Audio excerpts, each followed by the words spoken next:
eningizimu enyakatho empumalanga entshonalanga la kufikela khona lekhasi lingumsakade impela hamba imbili evesatini emaveni bomakhelwane kanti angashaya kwetlanda lapha ngumadiasporas siyangivusela ngesemba ukuthi niphilile angabi ngethwana ke kulehleleli ngihamba nemqoqa kaNkulunkulu ngihamba nemprofeti wesikhathi lophakamisele ukuthi atawushintsha impilo temaswati sibusekele sokuthi sinemprofeti ke hlula amadimoni bavusele phephethe. Thank you very much, Moloi. Thank you very much, my brother, for this wonderful opportunity. Give me limoto lengolo ngomkhulu lemola kanti into imbildandla ekhaya. Uhlalisana emaswati ke mkuyinto kodwa kakhulu. Mangibabona babukela nama videos ba inspiration abaphakama ngiyathokoza kakhulu bhuti omkhulu ngoba kwami ngokuthi ngendlulisa imessage yesikhathi uNkulunkulu bese sonja lokunye egameni lenkosi. Lo mina kathi lafakazi athi mangibukela le video ngangifuna ukutibulala bathi umprofeti wakhuluma emagama la ngikhuthada lokwenda ukuthi ke njalo ekuseni umprofeti abe khona ngoba akathi noma shumayela kusinza bani ekutibulaneni prophet singane esihlokweni lesimadima namhlanje sihloko lesithi breaking stubborn foundations ema altar lakhiwa abantu prophet yini lama altari lesikhuluma ngawo uma nesokuchazele nangiya umbukele ekhaya. Moloi, my brother, thank you very much. What a question egameni lenkosi, but ngicela my brother ngokuthi singakangifiki lapho kulesihloko lesikhuluma kangaka siqale sindlulise kushaqeka kwethu kakhulu ngalokwenteka even lethu lemaswati live lemaswati belatiwa njenge live lelikholwa hako belatiwa beliyesaba ingadi live lemaswati bengamanje ingalicitseke kepha lamuhla siyamangala abantu abethu badingeliswa ukuthi nyamatani bayasondwa kuyahlathwa nje anyhow lofuna ukudlwengula uyadlwengula ufuna ukuhlaba ufuna ukubulala uyabulala akhipha amaphathe emtimba la ufunako alahle ehlathini so kusehaqisa kakhulu umtimba kuyethusa ngithi nje Moloi angicale singangeni kakhulu kulesihlolo esikhulwana kangaka ngilile maswati ikakhulu la ngivaka manje ngikhuluma la mhlawumbe ungilomunye lahlelo umntwana wakho usonziwe manje ukutrauma manje la khona awanda uthathe inibhicenane ngithi mathuthu isihlobo sami ekhaya uNkulunkulu asezulwini ungathi angapholisa amanxeba lavukile emtimbeni wakho Moloi. Siyabonga kakhulu bebethe ngoba indzaba lebe ibhlungu kakhulu le into kule weekend bantu baqinisa igodlo tawo baqinisa ema altars abo kwentiwa imihlatshelo prophet kwentiwa imihlatshelo ngebantu abethu singana nje kulesihloko lesi nje labanye balwa nawona lama stubborn altars lesithawukhuluma ngawo kodwa abita ingadi yebantwana prophet singele kuso sihloko sethu namhlanje lesithi ke breaking stubborn foundational altars asingene Moloi kulesihloko esikhulula kangaka egameni lika Jesu Kristu masikhuluma ona Moloi ngalama altars lawa sikhuluma ngalama platforms baletivumelwano litakhiwa bokhokho omkhulu bethu enkosi ngathi ngesingisi nje ngasho lokho ukuthi those are spiritual platforms or covenant that were established by our ancestors consciously or unconsciously that influences a family or a individual his life negatively egameni lenkosi lama altars lawo ngilama letindumba noma letivumelwano noma letithwalo letakhiwa ngabokhokho omkhulu bethu singakatana dalwa thine bokhokho sebafa nekufa bashiya lama altars akho yes butlo mkhulu so those are foundational those are stubborn foundational altars yes Moloi ngoba sikhula nje labanye baze basi ngitobethela lapha afake sikhonkwane lesikhonkwane la khaya siya batelwe bafa batela bafa we are the fourth generation but lesikhonkwane sakhokho omkhulu solo sabethela elibekalwa nalomunye kubangwa lomhlaba wabethela ngene and ke Moloi this thing it is very dangerous ngaloko ukuthi Moloi this thing ngathi mina persistent i persistent and it demonic it's a demonic stronghold Moloi it resist change empilweni yemuntu ayifuni inguquko ifuna ngathi wonke umuntu lokula kule bloodline le family angaqhubeka aphile njenganaba labafakathela uyabona mangabe nje la khaya kunemuntu la khaya ngizange sekushadwe Moloi kufuna ukuthi kuphile la khaya kungashadwa because lo muntu walanzindo lo muntu walanza into levimbela lemishado wakhasivumelwana ukuthi la khaya abantwana basoze bashada kuze lokhu kungakhela imali mina bashadiswa lento leletha le mali exactly washadiswa nalo muntu lokulanzile sawafa lomkhulu lento seyiklema ngisho labatukulu lapha ekhanje lo muntu uyadibuka ngolo ukuthi impilo yami kwentiwa yini imenzawonye angipheleli angathi kwentekani ngibathe ngiyagana ngiyaliwa angathi kwentekeni because kunema foundational altars la khona lakhiwa ngasemuva labambelela impilo yakho utasinika lama signs prophet emuntu lovinjwe altar my god molo utasifunzela le verse ekamnika Jesu Kristu prophet ngasifunzele futhi la incwadi yekhulu chapter number 6 number 25 egameni lika Jesu Kristu sitawubona ukuthi lama altars vele into lekhona mbamba nembulo lapha atawusitakana egameni lenkosi my god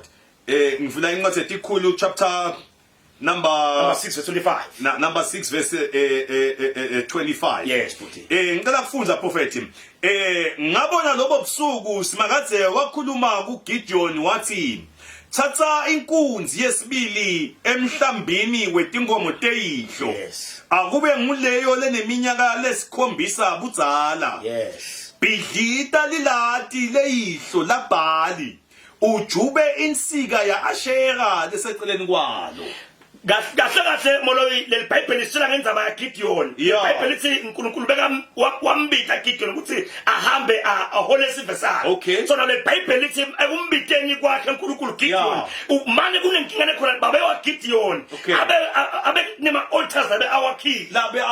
awakhela abantu awakhela bani egameni lenkosi so uNkulunkulu ubuka impilo ya Gideon ubathe ngeke ngikhone kumsebenzisa umuntu lonje ngoba limuva lakhe engqolile wakhe ma altars la khona labanye bonkulunkulu uthi baje yaGideon ithi manje hamba qala uyekhaya kini uyawuqhiza qala khala kini ubhubhise ma altars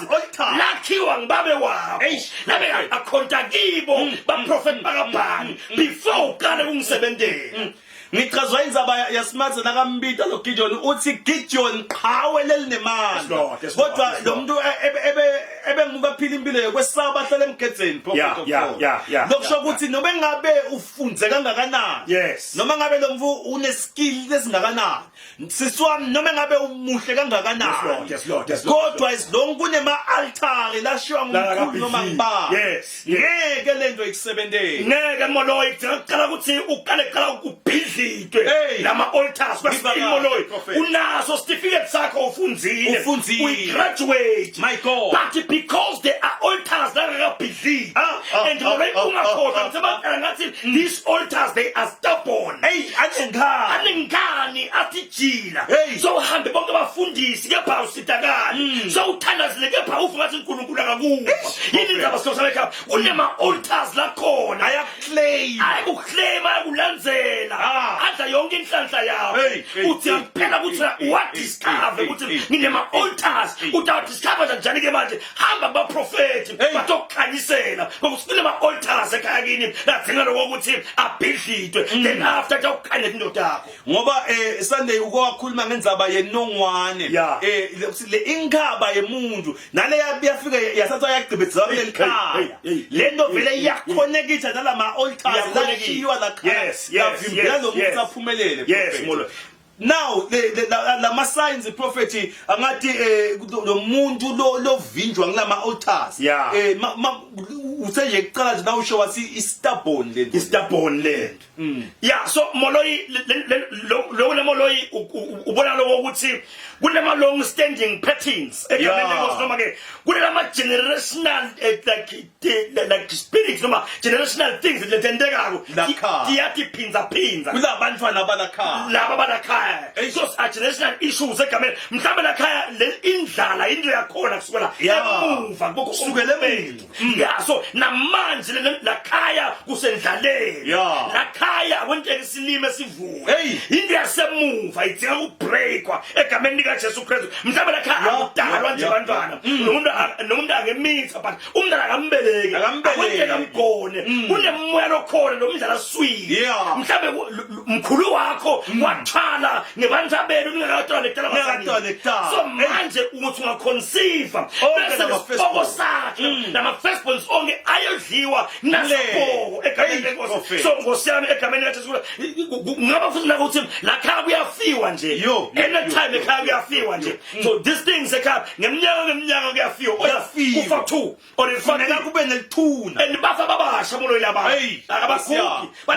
balakhaba bamdlula 35 years old baphila so yinto lekhona egameni lenkosi so ngalo magama simoloyi abantu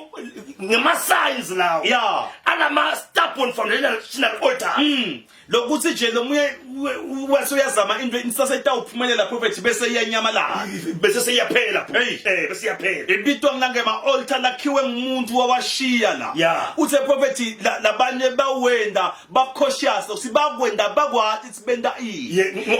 umuntu ngekamana kuloye nje usukuleya ngoba usuke athi ufuna wenda waphiza wathi labanye ke bakwathi bakwenda bangati lokuthi sebakhasi ivumelwano njengokuthi wathi umuntu ngiyafuna nje impumelelo kanje so tawenda sivumelwano nento thide leta ubita lempumelelo yabantwana angizibona siyasisho lokho ukuthi kuyethwalo la ngephandle umuntu lento ayilanze molo athi ilenzela ukuthi itamsita yena ngoba lenzaba ithi mawufika labafika bathi ithathe ayinabungozi uyithatha lento awati ukuthi itahlupha kusasa lento seyiyabe sayidla bonke abantwana yahlupa lo mndeni iyahlupa seyilala netingubo ilala netingomo talakhaya ilala netimbuta nawe lombhala iyalala because lento wayilanza ungathi ukuthi itahlupha kusasa lento leqabanisa nendvodza yakho lapha ekhaya ngile spirit salento ithi wena ungumfatwayo le so uyaqabana noma ungangena kiphi relationship utawuqabana nale ndvodza I last relationship yakho moleke angikhulumi ungaze uthi ulale naye nje ningafana kahle manisaqala phela tinye ngathi 2 aningalali once nalala nje yesuka indzaba ngathomthakathile umuntu ngathomethukile awukamethuki indzaba ngunama backgrounds spirit lakulandzelako unesiqitho labo kwathi wavela awusoze ushade uyakukela ekhaya azumfana yenyangeni siminyanga ulele nemuntu lo wrong lonento le kanje akubalekele kusukela ngalelo la lo munye molo lapha ekhaya there is this thing kuthiwa ngema recurring dreams noma recurrent dreams ngoba molo these things nginathini amaphupho nathi phinzako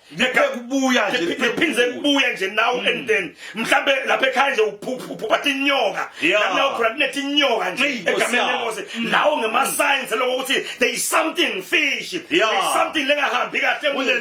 kuleli mva lakho egameni lika Jesu Kristu uphutha tinyoka uphutha ikakhulu uphutha impilo yakho nje biyele emuva molo ngingasho ngathi uthi phutha usesikolweni wathatha katheni so bela se university kepha uthi phutha kwa form 5 ugqoka ichuni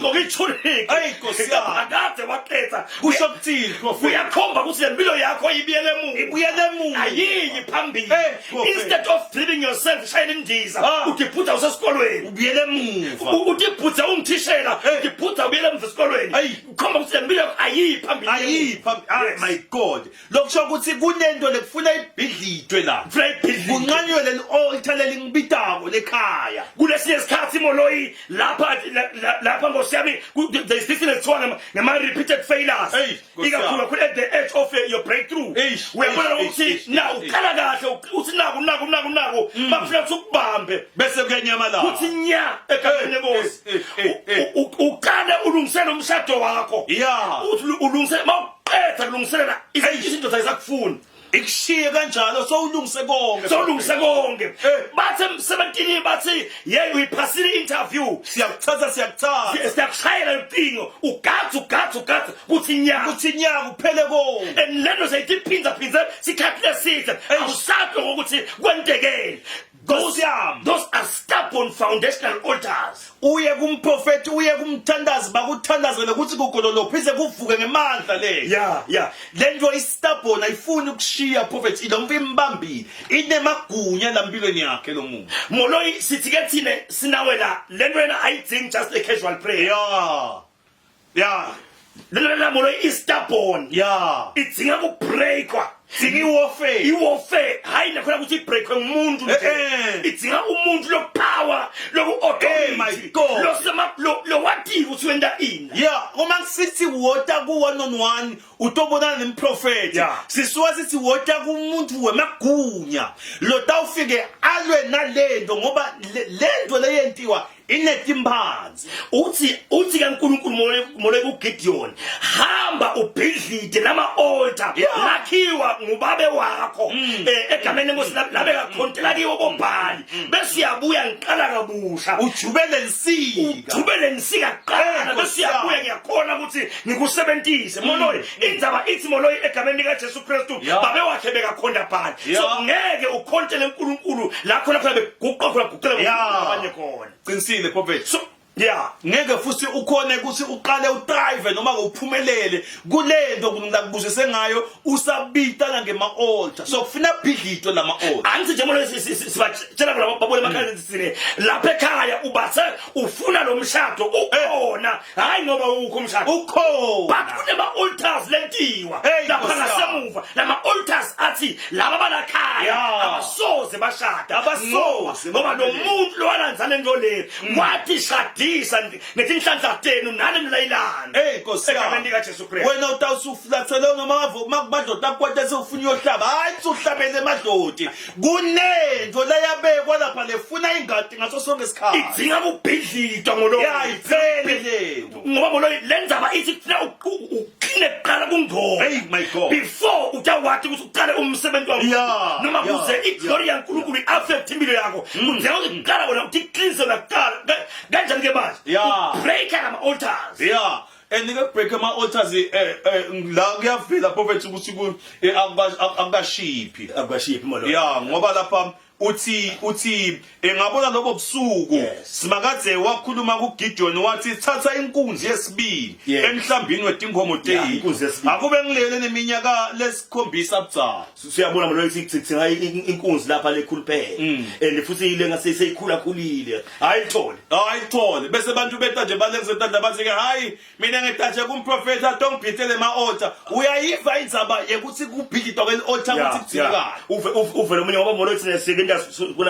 nama comment uvathi umuntu hayi ngechalazela nekoneni lami naNkulunkulu akusimdlalo wemuntu ubreak ama altars akusimdlalo wemuntu ubreak ama altars ngoba uthi umuntu negative khuleni nalo mkhulu la wenda akawadlo ukuthi unemandla kangaka Nkosi yami lapha lo taba authority udingeka umuntu weauthority lo authority lo tawukwathi ukuthi letinto tendeke yokhuluma tinto letinto tqedze njani tendeke that's why ngithi ke we need ukuthi wena usukume uthe kumprofeti waNkulunkulu utokwathi usutholalela ke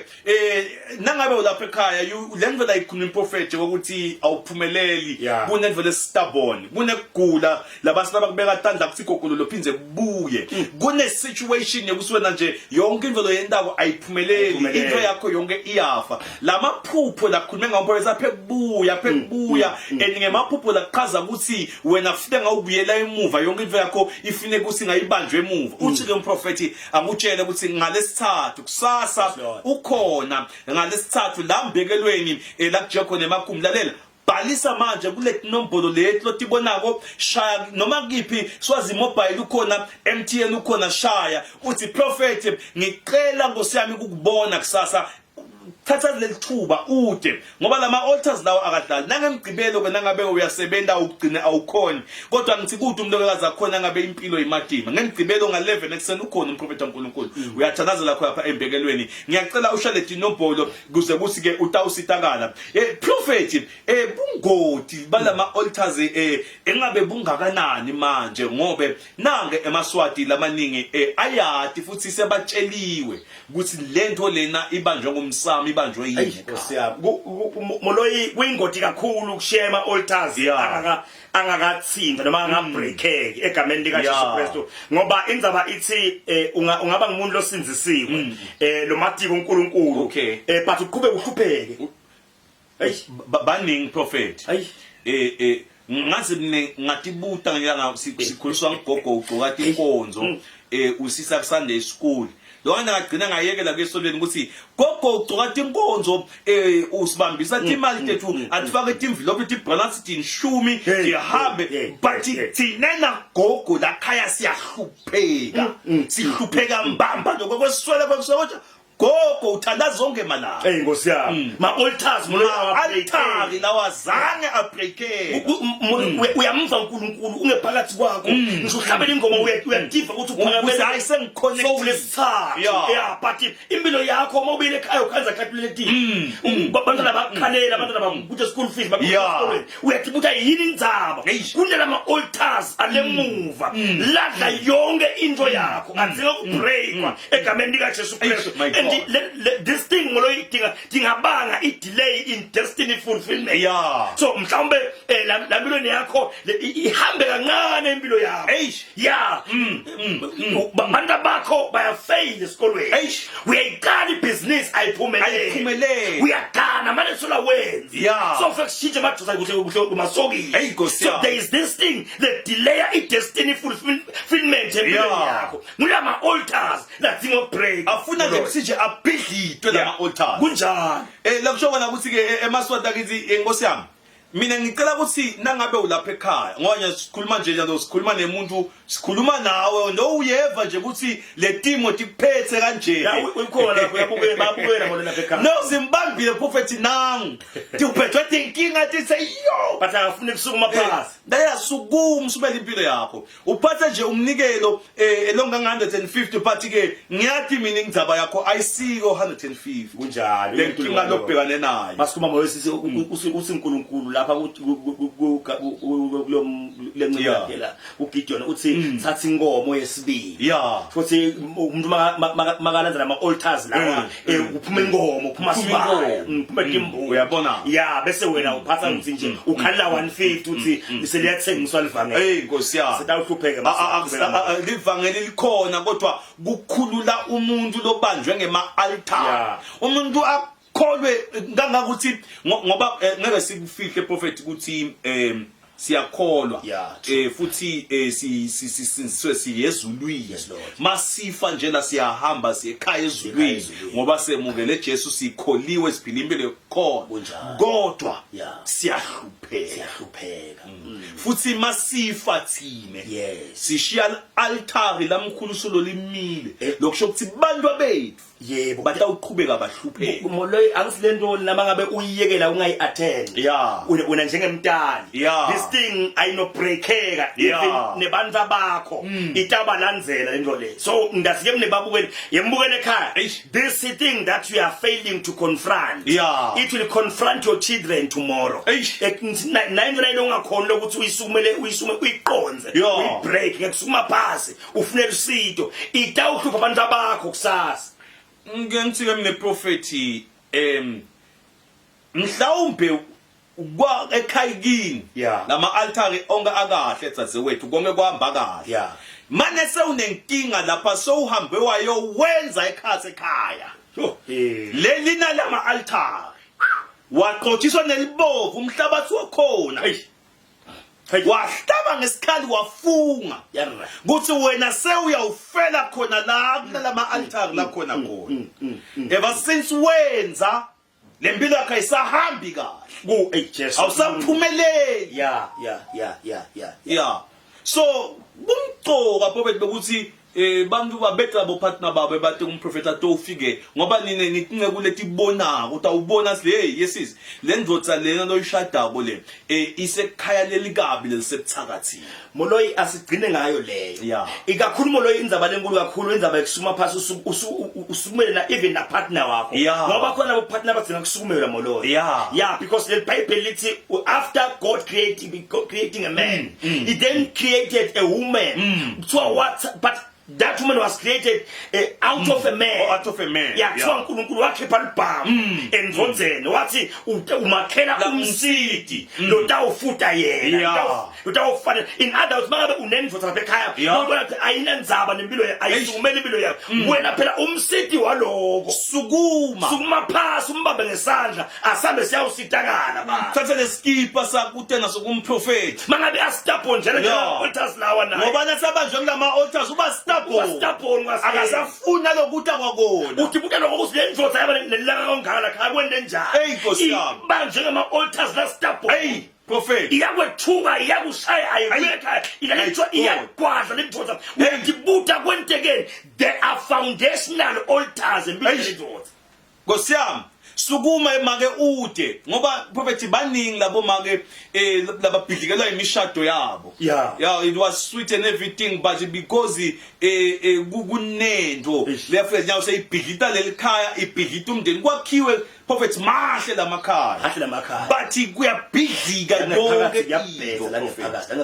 la ngekhathi kuyabhetha mbamba prophet ngoba moloyi sike sakhuluma lapha masalwanyana Yeah. sathi sibe sikhuluma nje indaba ukuthi umuntu ogqoke ukukholwa kana akakholwa ufihla kubona ufihla kubola ngekhaya so kufanele nelikhamo lelakhiwe kahle into ngadinhle nabo wolfence ngoba moloyi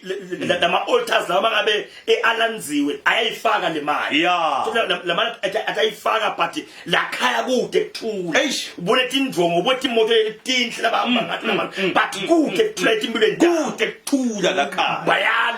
bayalwa bayacabana bayabulalana but kuhle lakhaya kufana nedolobha laseNayini akakhona conceive lo muntu ubathe uyabamba sikuyayekela uyabathe uyazama kuyayeka so uze uyagive up uyathi nesho sibantwana ngeke ngisaba lihle likhaya prophet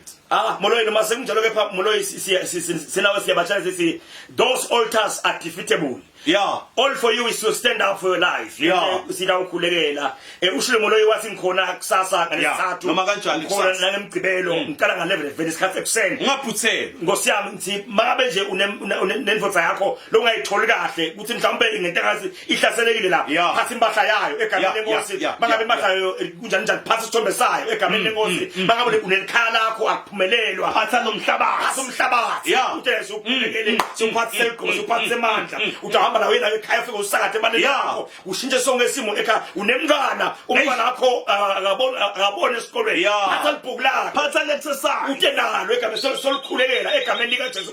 Kristu siphathe amandla mangaliveza libuka lithi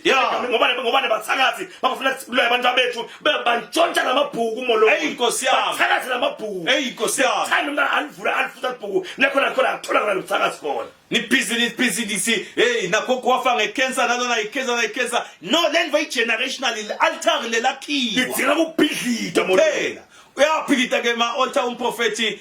ngicela ukuthi ute kwanonwani uthi nje prophet inzaba yami yaphuthuma my case is urgent ngesikhathi kungakapheli lo mnyaka buka sasengijuni kude into lo yentile lo sikhuluma manje awukendi lutho senze ngijuni kude into lo yentile ingakho uthi prophet usebentela emuva konke lokwendaba ubantwana bakushayile tinyoni bawushaya fastelo lelimatima lelidulile uholile bathatha yonke le mali wena solo ungqinqanzawonye lemphumelo ayikho ma altar uthi komprofeti ke ekusasa mina ngithi njengalesithathu awungasamela lomgcibelo manje lo ubukeza ufike la ungasamela lomgcibelo qela nje emsebenzini ngicela nje isick leave